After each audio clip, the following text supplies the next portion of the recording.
US President Donald Trump has repeatedly made tough remarks when it comes to Iran. But when it comes to the Strait of Hormuz, did Saudi Arabia force Washington to back off from a key operation? According to an NBC News report citing two US officials, Trump was forced to pause a major US naval escort operation after Riyadh refused to cooperate. As per the report, Saudi Arabia used its control over critical airspace and military access to push back against a plan it believed could drag the Gulf deeper into a direct conflict with Iran.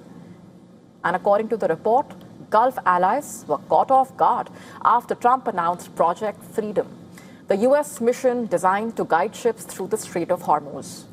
The operation was set to begin on Monday, remember, but the Saudi leadership reportedly informed Washington that the US military aircraft would not be allowed to use the Prince Sultan Air Base or even cross Saudi airspace to carry out that escort mission. The NBC News report says Trump personally called the Saudi Crown Prince in an attempt to reverse the decision. But the effort allegedly failed. With access to key Saudi airspace blocked, the US president was basically reportedly left with little choice but to pause the operation in order to restore military access to the region. And the development is significant because Saudi Arabia, remember, had earlier allowed US aircraft to operate from the same Prince Sultan Air Base during Operation Epic Fury against Iran, before the current temporary US-Iran ceasefire came into effect. At the same time, questions have been growing over the actual scale of the damage caused by the Iranian strikes. A Washington Post report based on satellite image analysis claims that Iran hit far more US military assets than Washington had publicly admitted. And the report also says at least 228 structures or pieces of equipment were destroyed across US military sites in the region. The scale of the Iranian strikes, if true, is perhaps unlikely to inspire confidence and also raise questions over America's ability to actually defend Gulf allies in a crisis.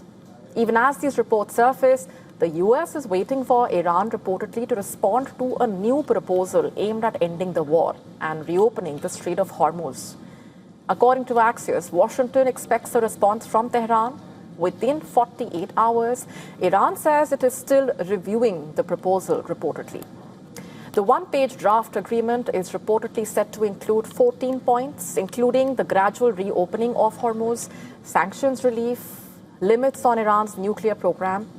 Meanwhile, the Iranian president has revealed details of his recent meeting with the supreme leader since he suffered severe injuries at the start of the US-Israeli war on Iran on the 28th of February. Listen to this.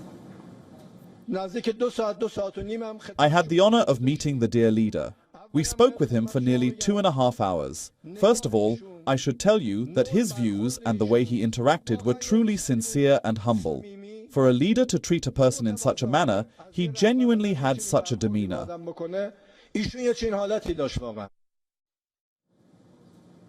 To stay up to speed with the latest news, download the WION app and subscribe to our YouTube channel.